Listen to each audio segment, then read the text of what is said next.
Justice, justice for all. Justice under the law. Justice, Jamaica demand. Right to life, right to liberty. Justice, justice for all. Justice under the law. Justice, the people demand.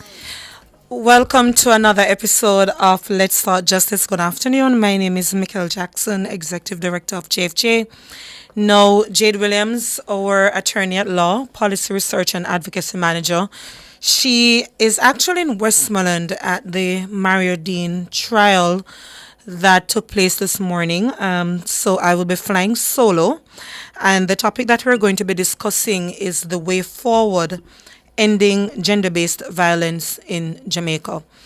So as is customary, we're just going to be going through the week that was and just giving you a little bit of an update. Now, I just want to say before I start though, thank you so much for those who continue to lend support and those who listen via the YouTube chat, who actively participate, and of course those who are listening via radio and also via the JFJ YouTube platform. Thank you so much. I made mention of the Mario Dean trial that we know finally after 10 years the trial has begun. And this morning in court, the witness for the prosecution, which is an officer, a law enforcement officer, he did not make it to court today. I believe he is ill. So the matter had to be adjourned until tomorrow morning. We expect to hear his statement continuing, because remember he had started giving testimony from last Friday, and that would continue tomorrow. The matter had to be adjourned again because he was ill. So these things will happen during the course of the trial. But again, we do expect and hope that the matter can fully be heard and be finalized within the anticipated 1 month period that Justice Day had made a commitment or intention to have done. So what we will do on our social media pages is just to give an update each day of what is happening for the trial so that we can break things down for the public. One of the things, and I don't want to preempt anything, of course, for the trial, but one of the witnesses died. That is a matter of public record.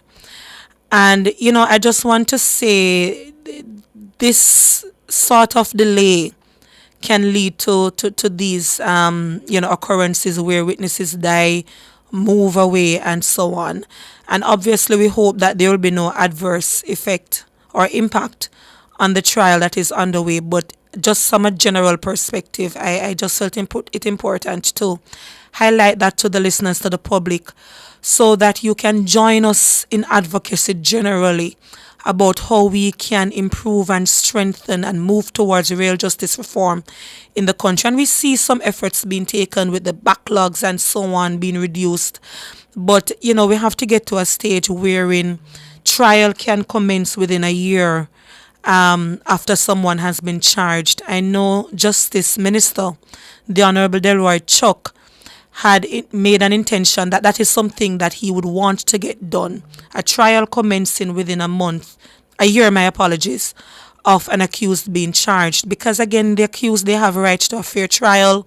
And of course, the victim and their family, they do want to ensure that a matter goes before the court to hear the evidence and a just outcome can be so realized. So these are the things that we would want to continue to be strengthened in our justice system in Jamaica. On March 8th, just to move away from that topic, on March 8th, we know that we had the celebration for International Women's Day. It's something that is celebrated globally. And, I looked at several social media pages across different organizations in different sectors would make posts celebrating International Women's Day, and it is needed. But I saw a friend and colleague made a post on social media, on X, and I can't help but agree that we need to get to a stage wherein when we make posts on International Women's Day or other international recognition days, it's not one that is performative. So, in other words, we take pictures of the female employees that we have and we say Happy International Women's Day. But what exactly are we doing within our respective sectors, within our places of employment, to ensure that we're really advancing gender equality in our society? We know that we have more female managers, but what exactly are we doing to ensure that there is equality when it comes to compensation, closing that wage gap disparity that exists, ensuring that we have laws that really protect both sexes but recognizing the vulnerability of women? How many companies are in adherence with the Sexual Harassment Act? What exactly are we doing within the sectors to ensure that we are really pushing and advancing gender equality in our society? So yes, the recognition posts on social media, they're important and they're nice, but we have to move beyond that kind of performative nature to really ensuring that in our respective spaces, we have real changes that we're advancing in our society. And that is why we have this topic for discussion today, and we're going to be joined by Dr. Dela Bean, who is the head of the Institute of Gender and Development Studies at the Mona University. So, Mona Unit. So, when we have this discussion, I want us to listen keenly to get a sense of where we are in our society. We know that Jamaica has made real advancements. We have the highest percentage of women in our parliament. We've had our first prime minister already, where other countries are still trying to get there. We know that we have a national strategic plan that deals with gender equality issues. We heard from the Minister of Culture, the Honorable Olivia Babsy Grange, that the Sexual Harassment Tribunal has officially been convened, approved by Cabinet, and we saw the names listed there. So we're making some strides here in Jamaica. But we're going to be talking to Dr. Bean to really understand where are the gaps, how far more do we need to go to close gender equality gaps in our country. So we're going to be joined by her in short order. But before we get there, let us just go with the trivia. And the trivia for today is, in what year did Jamaica ratify the Convention on the Elimination of All Forms of Discrimination Against Women? That's CEDAW Convention. We signed and ratified, and the question is, in what year did Jamaica ratify the CEDAW? That's the Convention on the Elimination of All Forms of Discrimination Against Women. In what year did we ratify that convention? And regarding our Did You Know? This is a long one, Tasha, our communications person at JFJ. I won't be reading everything, but just to indicate that you have some key stats that I encourage people to know. So in 2023, the Jamaica Gender Assessment found that 1 in every 4 women in Jamaica has experienced physical violence from a male partner. 63% of Jamaican women who experienced violence from a partner did not seek help. That is quite instructive. And women who started living with their partner at a younger age are more likely to experience intimate partner physical violence. So it's just to be aware that matters of gender-based violence, these are real issues, and we're going to be talking about that with Dr. Dela Bean in short order. I think I'm going to ask the technical support for a break because my voice is going, so I may need to take an early break so I can rest it for a minute and then we pick up, please. Hey there, commuters, big news! Your JUTC Smart Fare cards are here! It's time to swap out those old Smarter cards and step into the future of easy, efficient travel. We know transitions take time, but let's get started. Here's how. Grab your Smarter card and your ID. Bring it to any JUTC ticket office. We will then switch you to a Smart Fare card. Top up and voila! Your brand new Smart Fare card is ready to roll. No stress. Your balance moves with you to your sleek, upgraded Smart Fare card. So, out with the old, in with the new. Right, with Smart Fare. Tune in to Nationwide 90 FM, the new revolution in media. Stay ahead of the curve with our cutting-edge reporting and accurate breaking news coverage. We're having an earthquake. Oh, God. Hear it here first on Nationwide 90 FM. Tune in, turn up the volume, and listen. We bring a mix of news, entertainment, and sports to your lives. Nationwide 90 FM's live and continuous coverage of the World Championships in Budapest, Hungary. News and discussions week mornings. Coming up in the news at 6 for this morning. Entertainment in the afternoons, then news again in the evenings. Nationwide news at this hour, fired. Also, tune into the entertainment and sports shows in the nights and on the weekends. It is Boy Things After Dark right here on Nationwide 90 FM. Everything is news, from current affairs and entertainment to sports, business, and other categories. Nationwide 90 FM. This is Beanie Man. Give it to them. Zaga, Zen. From every whisper to every commotion. That's rubbish. The KSAMC cannot investigate itself. Every news story unfolds here first at Nationwide 90 FM, the new revolution in media. Every sound is a story, and every story we share is news.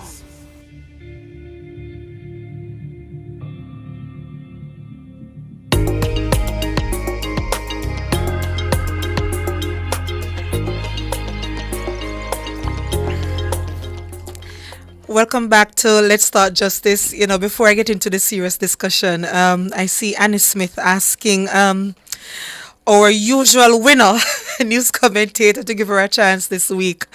I'm not sure if she did or she won the trivia already. But Tasha, you're here with me, and Tasha will be helping out because my voice is going in and out. But just to quickly go through some of the discussion points before we bring in our guest. We know that in Jamaica we have entrenched norms and rigid gender roles. From very early on, we know that we start telling, once you have a baby girl, it's the pink, a boy, it's the blue, and so on. So we perpetuate this type of cycle of gender roles in Jamaica globally. And the question is, what effects or impact does that have in terms of how we socialize our children into some of the harmful norms that we see in our society? The state is making good efforts, one could say, because you do have a 10-year National Strategic Action Plan that was done in 2017. And there are some amendments that we have been calling for to the Domestic Violence Act. There were some minor amendments that were made last year. I think they came into effect in January of this year. But there needs to be more. But let's January of 2024. 2024. Yeah, January okay. 22nd, 2024. Perfect. Thank you so much for that. But let's listen to a clip from the Minister Olivia Babsy-Grange in terms of a commitment that she had made as far back as July 6, 2021. We don't have that clip. All right, but that clip was basically a commitment from the minister indicating that there would be a significant and comprehensive overhaul of the Domestic Violence Act. And as I just stated, there were some minor amendments that were made in November of 2023 that included, for example, finally increasing the fines for the protection order if you breach it from $10,000 to, I believe, it was $1 million or $1 million. And there are some other things that were done, very minor amendments, but we have been saying, listen, this thing has been dragging for far too long. Let's move with the changes. There was a joint select committee that was convened. That committee met only twice. JFJ, we wrote to the minister asking for a status update. respectfully noting our concern that here it is that we have been waiting for a while. The Joint Select Committee finally convened, only met twice. What exactly is happening? No response has been provided since date, so that is a challenge. But let's get into the discussion. We are joined by Dr. Dela Bean, who is the head of the Institute of Gender and Development Studies. Good afternoon, Dela. How are you? Good afternoon. I am well. How are you doing? I am well, thank you so much. My voice isn't as good, so I'm joined. Sounds quite strong to me. Oh, really? No, it's in and out. But I'm joined by Tashwa James, our digital media officer, who will be assisting with the interview. Sure, no problem. Good day, Dr. Bean. Good day. But from where you sit, Dr. Bean, can you just indicate, just generally, how you feel about the state of where we are regarding gender-based violence in Jamaica? Oh, how do I feel? Well, it's as you said, I think in the previous segment, it's very heartening that there are so many initiatives on so many levels. There are policy initiatives, there are legal initiatives, there are persons in the NGO, CSO community that are doing so much work. We have entities like the IGDS that have been doing sensitization and research for decades.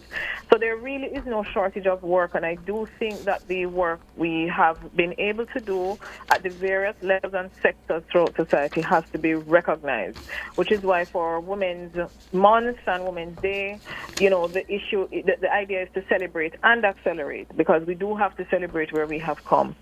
But as you've also said, look like the voice thing is spreading. as you've also said, it's really troubling, the real endemic, very deep systemic issues that we have with gendered violence in this country. And I mean, it is across the globe as well, but, you have to start at home. And so for those of us who work in the area, who have to interact with persons every day who are victim survivors or who have been harmed by gendered violence, it is always harrowing. It's never easy. And, all our lives have been touched in some way by this scourge and this epidemic of violence that we have. So it's on the one hand, it is hopeful that there's much being done, but on the other hand, if we have one person who is a victim of this, it really just breaks the heart. So I think that is, to say how I feel, that's how I feel. Mm-hmm. Okay. Thank you, Dr. Bean. So we're going to backtrack here and go into defining gender-based violence. Can you provide us with the things that would encapsulate what gender-based violence is? Sure. So gendered violence is it's a violent act that is perpetrated because of a person's gender. And it is wide and it is broad-based. So when we think of gender-based violence, we tend to think first of physical violence. This would be, and we tend to think of women as the survivors or victims of violence. Certainly from research, we know that men are also victims of gender-based violence. We know that persons of various gender and sexual identities are also victims of gender-based violence. But the first set of people we tend to think of when we think of GBV, we think of women and girls, because unfortunately the greatest representation of victims tends to be women and girls globally and in our region and in our country. Mm-hmm. When we think of the types of acts that are incorporated under gender-based violence, we think of physical violence. So these are the hits, the slaps, the kicks, anything physical, burning, any sort of violence that has a physical manifestation. We also have the category of emotional violence. So these are, you may not be physically harmed, but you are humiliated. Mm-hmm. You are, there's frequent fight, quarreling, name calling, bullying of any kind. That can be kind of under the umbrella of emotional violence. We also have to think, especially in our modern society, of the category of cyber-related violence. This is where we do, again, things that cause emotional harm through the internet, stalking via social media, sometimes revenge, So, you may be in a relationship with someone, you share intimate pictures, the relationship ends, these pictures are now sent out without your consent. So all of those things that happen because of that cyber space, or as the medium being, through social media and so on, we have to think about that as well. And then there are other things like the cultural practices. We tend to not think of it in Jamaica because when we think of harmful cultural practices, we tend to think of things like genital cutting or honor killing, wife burning, and we tend to not think of it for our region. But we do have examples of cultural norms leading to different types of violence here. And then the final one I'll speak about, again, there are many others, is financial. And sometimes we don't tend to think of the fact that finances can be used as a way to control, to manipulate, to harm, and it may encompass all the others. So it may also be emotional violence, So there's a lot of mixing and intersection between and among the violence types, but these are the types of things that we think of when we think of gender-based violence. Okay, thank you very much, Dr. Bean. And just to comment on the financial abuse, being an avid user of social media and digital media being a part of my professional portfolio, what you find online sometimes is that there's this culture regionally of somewhat shaming women for being financially dependent on men generally. Do you think this might, be a deterrent, or this might contribute to these high statistics in women not reporting these forms of abuse? You mean specifically regarding financial abuse? Yes, the culture of shaming women for being, being financially dependent on any form of man or on men in any way. Well, I think there's a general culture of victim blaming for all types of violence. So it's really not only limited to the financial type. So, we are very quick to say if someone is sexually assaulted, where were you? What were you wearing? Why did you not go with a friend? What were you doing there? These are the types of these questions that we have of persons who are harmed by violence. We tend to want to know, what did you do to contribute to the violence that happened to you? And so there is a general culture of shame and so on. So I'm not sure that we would want to limit it to just the issue of financial violence, but certainly the fact that we tend to shame victims of violence is really, really problematic. And then, as you have said, there are cultural expectations. So the concept of gender-based violence or any type of violence really can't thrive if the society is not complicit in some way. And one of the ways that the society is complicit is over silence. It's in some cases victim blaming, as I've said. In some cases, keeping silent, just turning the other cheek, looking away, just saying, "Oh, this is man and woman business," and just moving on with life. So there are many things as a society that we do that really don't help to stem the tide of gendered violence. It tends to continue it more than end it. So yes, the cultural expectations we have of women and men certainly contributes to gendered violence. I just heard you said the line, "and of men." And I'm not sure if you could clarify for our listeners two things. What exactly is meant by that? So, for example, when we socialize our boys to take care of their partner in that way, it's your role, you're the man of the house. How does that lead to the type of violence that we're seeing in society? Yes, it can happen in many ways. So we do have an ideology of a male breadwinner, right, as an ideal for our family structures. And this is in and of itself may not be problematic, but in an economy and a society where men are not always granted those opportunities to earn at a level that they believe will be able to do that, it leads to psychological strain, right? We also have the issue too of more and more women either increasing in educational opportunities or just being really good financial managers and doing, entrepreneurship, various things that women are involved in. And many women are bigger income earners than perhaps the men in their lives. And so you also find that it clashes with the ultimate expectation that we have of men as providers. And we do see, in fact, I always remember an example of the IGDS undertaking a project in one of our rural areas with rural women, and it was to help these women, increase their market reach and marketability of their products, cottage products. And we found that at the end of the project, there was an increase in gender violence in those households because the women were then empowered to be earning more and bringing in more, and the men felt left behind. Whether they were left behind or not is a different argument.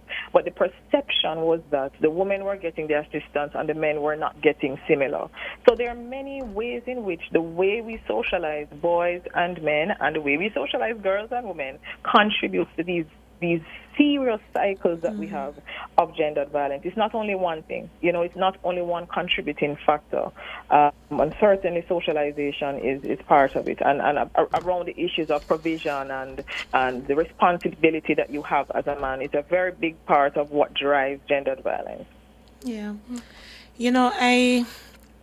I had a brief conversation with the senior deputy director of prosecution, Jeremy Taylor, and this is a public statement that the members of the office of the DPP, they have said that in rural Jamaica, how they deal with the issue of rape, whether in reporting, contributing to evidence to ensure that the perpetrator, can face the courts. But even during the jury trials, there seemed to be a willingness to let the perpetrator go because of that victim blaming or just an acceptance. And we've had our experience at JFJ wherein I can't forget when a couple of our researchers said to me that, Ms. Jackson, when we asked the question about raising the age of consent to 18 or keeping it at 16, some of the respondents in rural Jamaica say, reduce it, lower the age of consent, because somehow the girl child is bad. And when it's at 16, then the men would likely face imprisonment. I'm not sure how, what is your take on the rural-urban differences and just generally the sociocultural norms? Yeah, I really wouldn't be able to say if it's a rural-urban difference. We do see, we have had some studies done on rape and incest and so on by, critical staff of the IGDS over the years. I'm not sure what is, in terms of empirical research, I'm not sure what the current data would say. But like you, we have the anecdotal to work with, and the norms that we have. But what I'm trying to say is, we know it happens for the rural area, but I'm not sure it doesn't happen in the urban. So that's the position I'm coming from. But I think we have a very negative relationship with sex, especially when it comes to access to women's bodies. We have a culture and a socialization that says to us that women's bodies are communally owned. And so little girls growing up in communities, as she turns a certain age and starts to develop puberty, her body now moves from being her own to the property of that community. Whether it is the property of the community to protect it or to harm, it now becomes outside of her own domain, right? So if you wear something that's revealing, or even if you don't, once your body has a certain look that's appealing and so on, it's now the community that has access, especially men. A lot of men believe that they have access to women's bodies. We also have to deal with the fact, too, that a lot of girls and women will also utilize that attention for various things, right? So it is a very complex issue. And as you said, this idea that girls are bad, right?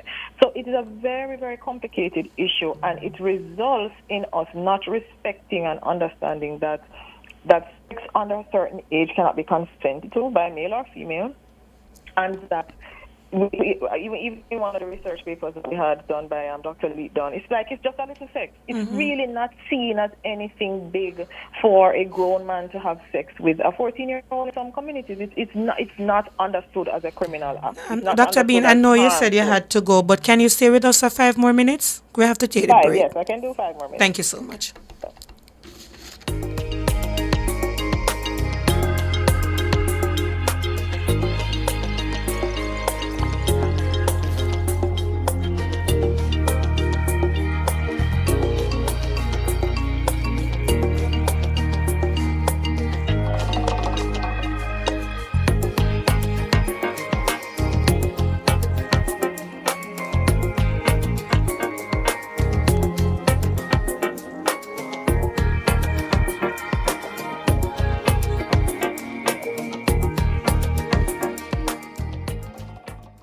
At the Jamaica Customs Agency, we care for our employees, customers, stakeholders, citizens, and our country. Customs cares. The temperature by the Jamaica Customs Agency is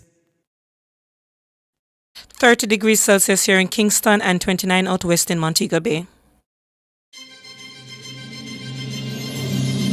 Nationwide 90 FM, the station for the very latest in news and current affairs, will broadcast live the opening budget presentation by the Minister of Finance and the Public Service, the Honourable Favour Williams.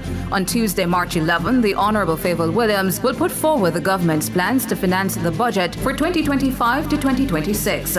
That's a live broadcast of Finance Minister the Honourable Favour Williams' opening budget presentation, Tuesday, March 11 from 3 p.m. to 5:30 p.m. on Nationwide 90 FM, the new revolution in media. Due to this live broadcast, the E-Zone will not be aired on Tuesday, March 11.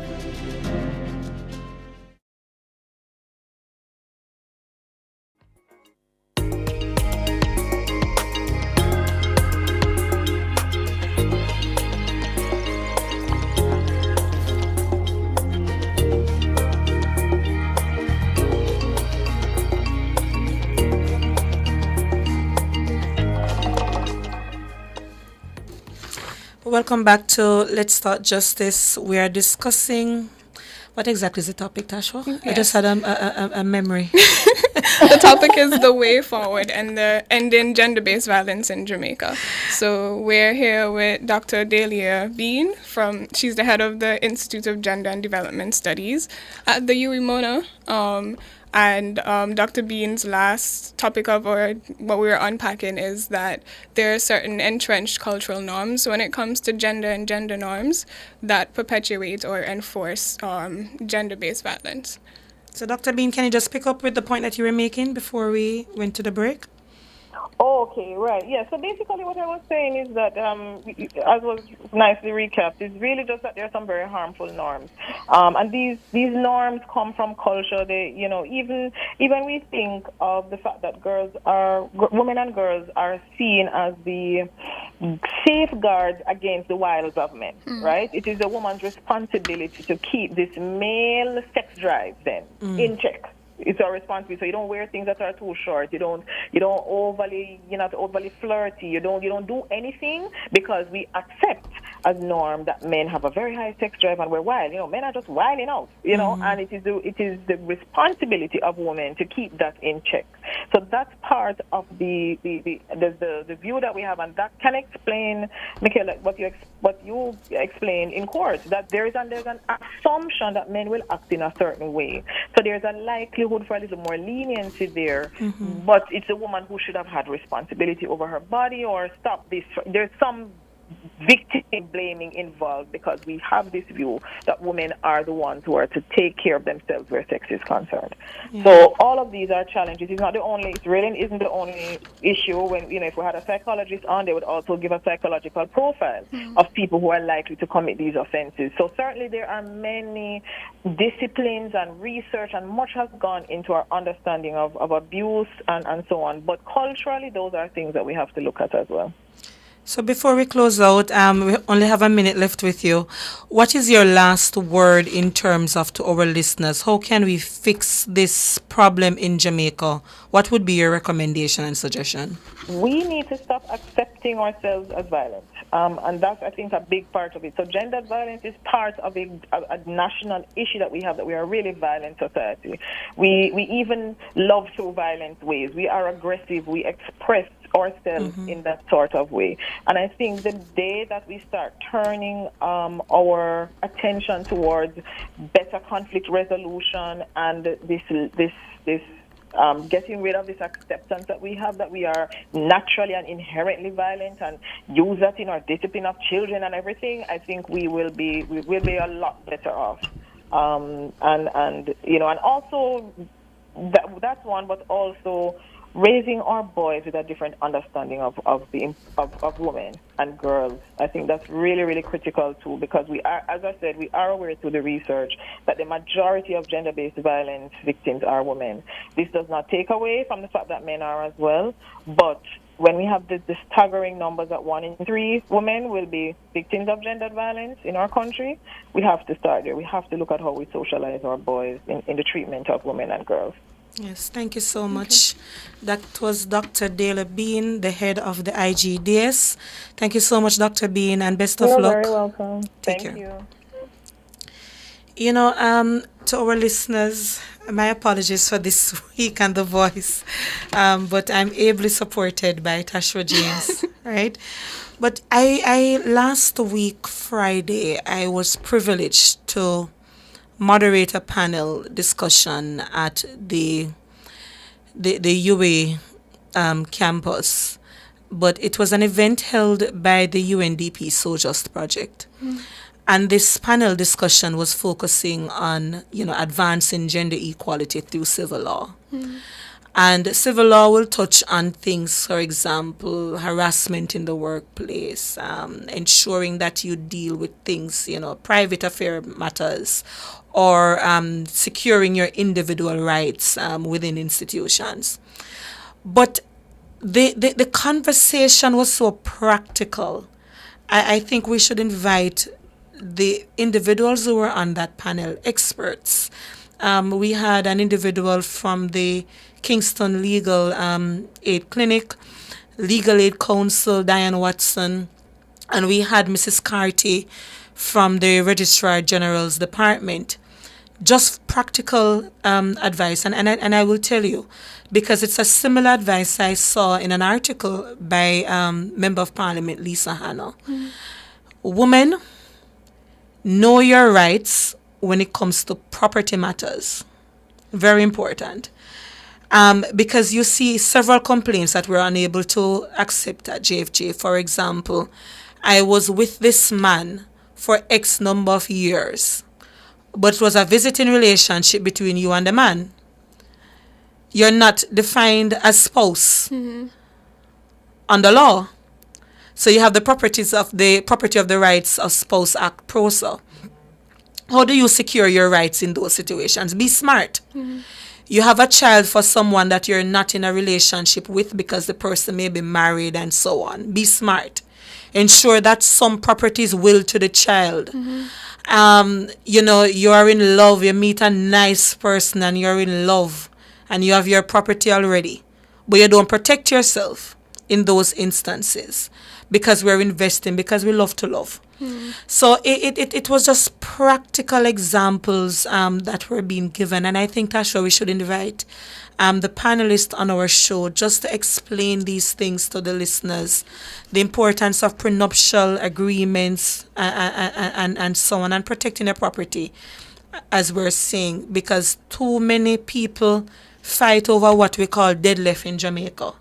A lot of the domestic disputes that lead to murder charges, as we see in the news cycle, it's because of things like these. So we just have to be smart, and as we're celebrating this, I see Minister Green saying some month-long celebration for International Women's Day. Yes. But these are the practical things I think we really do need to explain to listeners. Make your will, ensure you have a witness, sign off on the will, and so on. It's quite easy because it is best you do that rather than having your children from different, what's the word I should say, parents? Yes, spouses.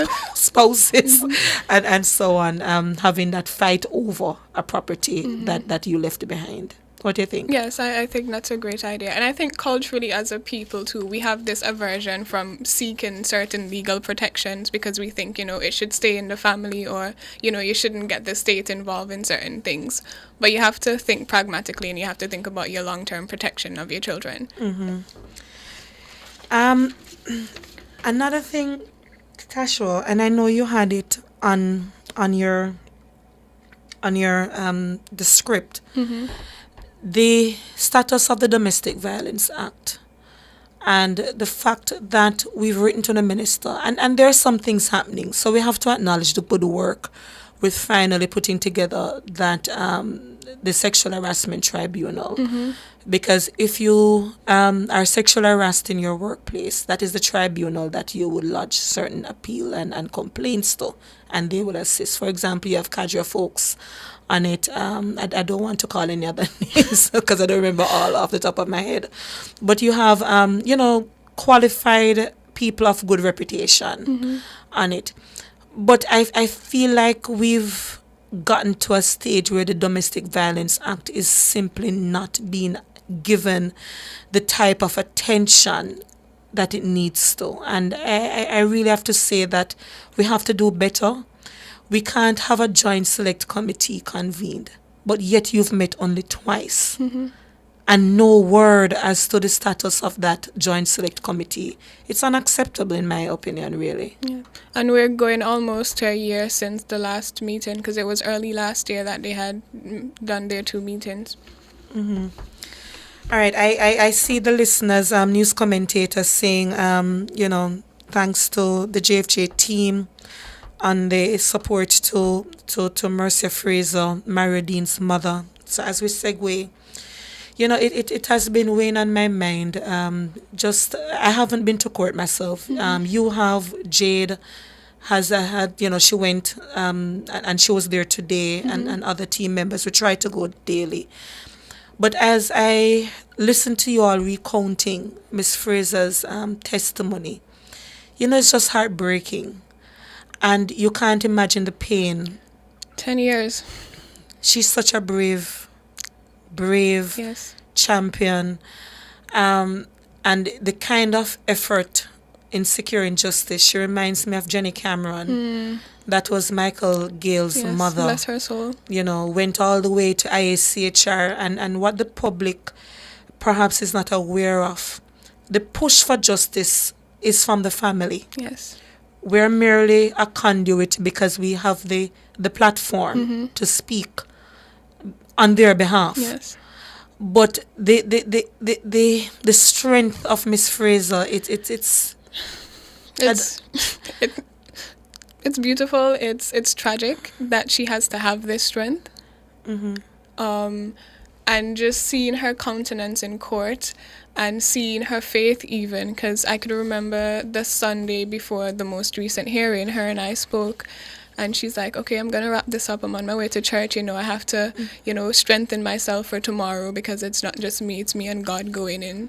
And that was just so beautiful, because how do you maintain faith? How do you maintain strength? How do you maintain trust in the justice system after 10 years of seeing it just disregard your son's life, your son's justice this way? But she's a very strong woman, yes. Yeah. So, we just continue to support Miss Fraser, and again, we hope that the matter can fully be heard within the 1 month period. Our team will continue to go, we can't speak too much about what is happening as not to, prejudice the outcome, because that you may have potential jurors listening in and so on. But it's just something, again, we want all of Jamaica just to be cognizant of, and to the bigger issue of how long these matters take. We have our legal team, and without spelling out which cases they were, we wrote to Indicom for some case that are of interest to us, asking for an update. And, you may get the report saying that we have made a recommendation for charges to be laid. And the recommendation is made in 2025 or late 2024. But when you look at the incident date, it's 2-3 years before in some instances, because, again, you don't have the evidence to even make the recommendation in some instances, or to fully see the investigation complete. So, I really hope the public, we're listening, we're paying attention, because the state of justice in Jamaica, it needs some improvement. We take the break and then we pick up.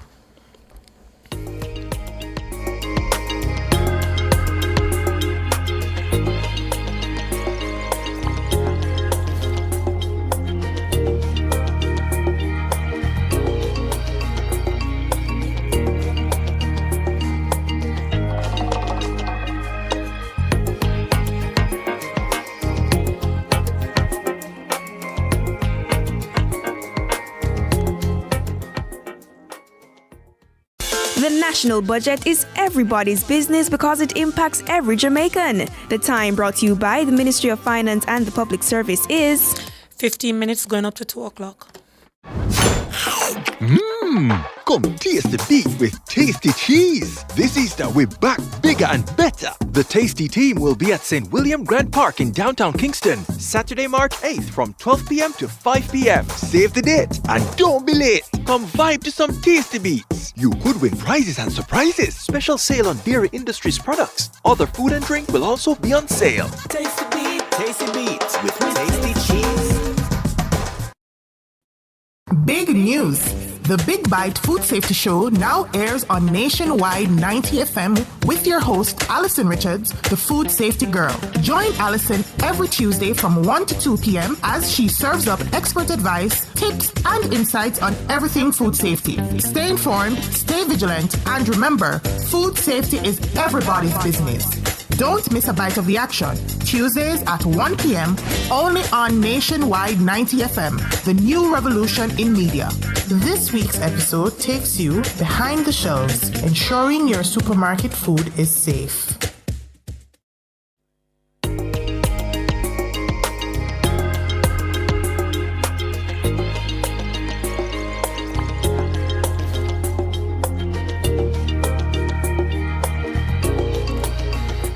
Welcome back to Let's Talk Justice. We're just having some discussions of, just broader justice reform areas.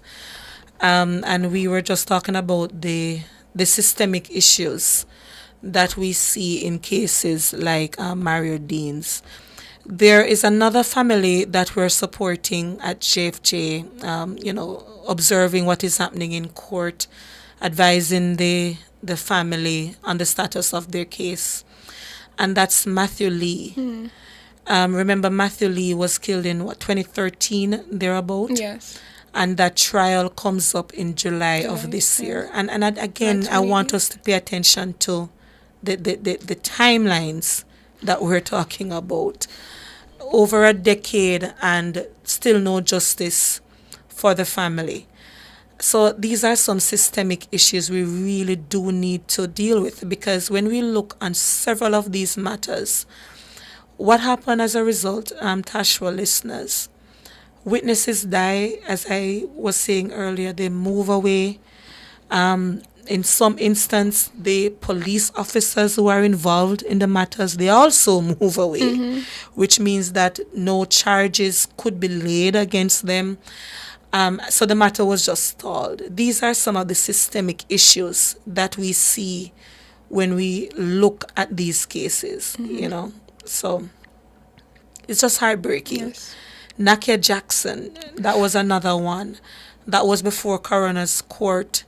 The coroner's court ruled that, listen, this is an open verdict, and that normally happens when the evidence could go either way. There's not certainty enough to have charges being recommended. And that was another family too, whose advocacy helped us push and get the publicity and coverage for the case. The family went international. Yes. Amnesty International as an organization helped with the messaging and the advocacy. So again, systemic delays based on what we have seen. You were saying? Yes. No, I was just complimenting Nakia Jackson, and the family's role in helping push the advocacy and getting the word out there about what's happening with the case. But also, based on my observations being in or sitting in on Mario's case, is the jury and paneling. Like, I'm now coming to grips with how that system goes, and I'm seeing some of the issues that we've been, publicizing, we've been discussing in the media. And it's the time it takes to. It's the availability of jurors. I think last week we had one juror not showing up for one of the hearings and them having to find a replacement. So it's all these little systemic issues that we're seeing with the court system that's, exacerbating the delayed justice aspect of it. You're right. And I listened to Jade Williams, who's out in West Carolina, but she's on her way back.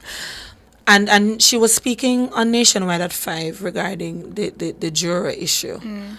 And civic participation is or the lack thereof. How, I don't know what is needed. Is it a case wherein we've gotten to that stage of just like where are the key clubs and the school systems where you teach children the importance of democratic participation? You want justice. What does justice mean and how you can be a part of that process? I don't know what else need to be done. Is there a campaign Yeah, that there needs to be an attitude change, a whole social reform. And it's also, observing the apathy too, and I don't think it comes from us not caring. I think it comes from the lack of education, not appreciating the seriousness of, looking out for your fellow citizens and ensuring that the justice system is, supporting them and giving them the justice they require.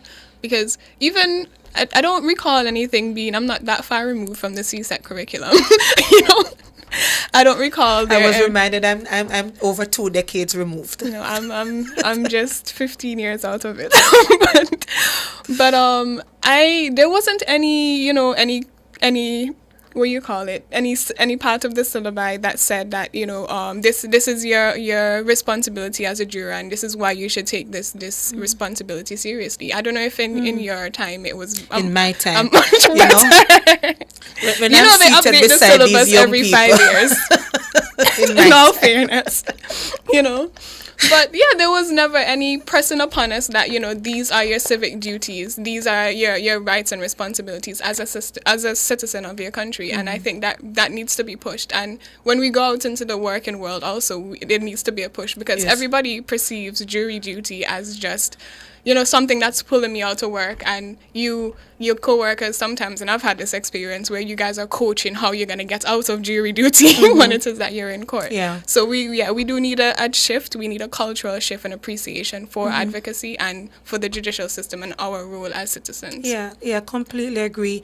Because our Little Know Your Rights book that we have, I was reminded by a youngster that, listen, the information is good. I love it. But I'm not going to be reading that book unless, for example, it's a part of social studies. So I know that some high schools, they would explain to the youngsters, this is the structure of government.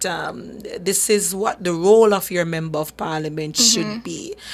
Sometimes when I even listen to the pollsters, the political polls, I won't go into the content, but when you listen to the political polls and how we judge whether the prime minister or the leader of the opposition is working, I wonder if we even realize that we don't vote directly for our prime minister. A lot of people perhaps don't even realize that if they've never voted. So how do we have those types of information being given to our children a little bit more? Because it's beyond the jury issue for me. It's again just that acceptance and understanding of my civic responsibilities, knowing that getting the TRN, I have to tell my teen son that the TRN is not to get a driver's license or anything like that, it's to pay your taxes, right? Which is also something that we need to learn because, boy, oh boy, taxes.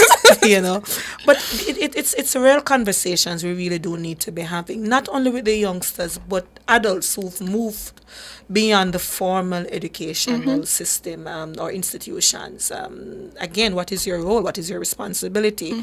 How do you participate? You have the budget debates coming up. Yes, even understanding the different arms and branches of government to know what's happening in Parliament and who is who and who's doing what and what house is responsible for what. And Bruce Golding, I remember when he was Prime Minister, he was pushing for the backbenchers, as you would be calling them, that they have a responsibility to their constituents and they should be speaking up more in the House. So it's a lot of things. But I was making the point that you have the budget debates coming up. How many people watch it? How many youngsters know about it? So it's I had pleasure watching it, but again, I don't know because my first degree is in political science, but I loved watching it over the years when I was younger. You see people carrying them basket and all kind of excitement to say how the cost of living higher because under one government, and those types of things. But beyond the excitement, like last time you saw Dr. Nigel Clark talking about red card, and I was making the joke that you had the red card scenario, then you have the leader of the opposition speaking outside of Parliament, but how do you get people involved and interested in these types of issues? Because it's not politics with the dirty meaning behind it. No. This is political participation, because this is how you see your fundamental rights and freedoms being realized in society. So I think much more is needed in this respect. And it has to start from the primary level. Like it has to. We need our young people to be more zealous about what's happening within their governmental systems. Yeah, and as we're talking, Tashwa, one of the things I am hoping we can have discussed on our program, it's election time. The politics excitement is going to be there. I think we have a responsibility to strengthen the public discourse that is happening by emphasizing and educating around the political rights that we have as citizens, and encouraging people to participate. So, for example, what do I mean by free and fair elections? What are some of the strengths, the areas to go when it comes to the Electoral Commission of Jamaica? Campaign financing laws, you can start accepting money now, but what are some of the gaps with campaign financing laws in Jamaica, and so on? I think we have a duty here at GFJ in the next coming months.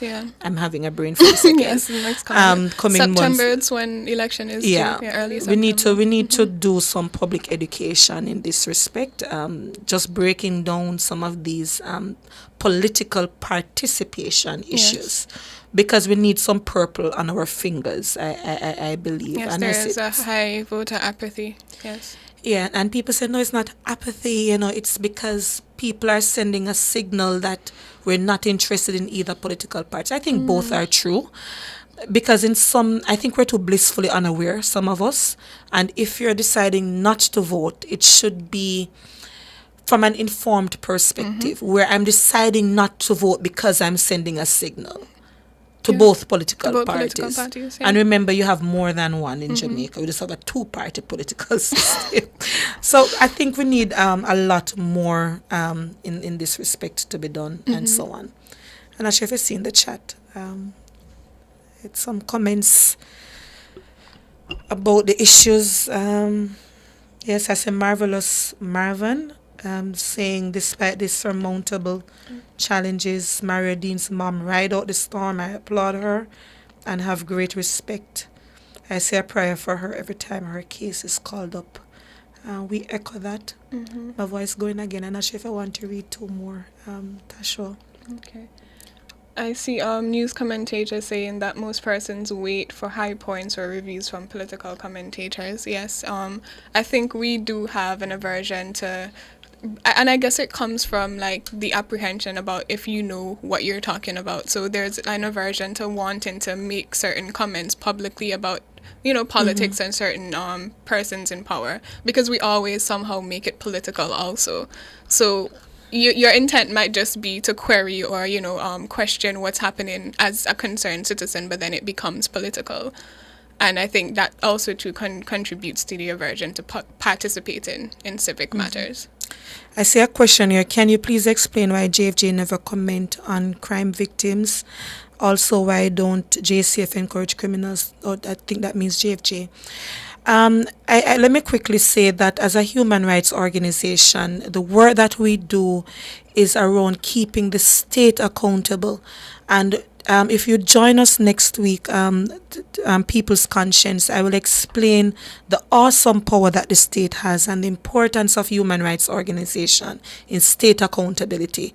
And the simple example we use, if gunman kick down your door, you call the police. But if it's the police or the state doing the violation, what are the systems that exist to keep them accountable?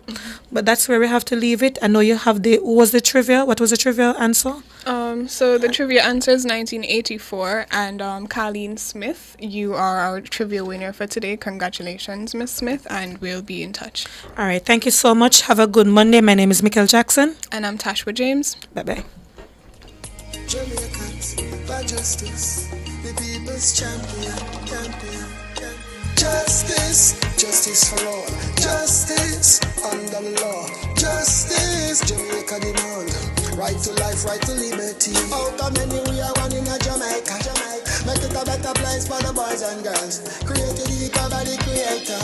For equal rights and opportunities. No to unlawful detention and police brutalization. Class, gender, race or religion. We not tolerate discrimination. To join the fight against injustice, contact us at 755-4524 or JamaicансForJustice.org. The people's champion. Coveside Concert Series presents Timeless. It happens on March 29 at Plantation Cove, St. Anne, featuring international superstar Dionne Warwick and more stars Myrna Hague, Queen Marcia Griffiths, and Dwayne Stevens. Timeless, March 29. Showtime is 8 p.m. and tickets are now available at Fesco, Fontana Pharmacy, Plantation Smokehouse, and online at coveside.aitix.com.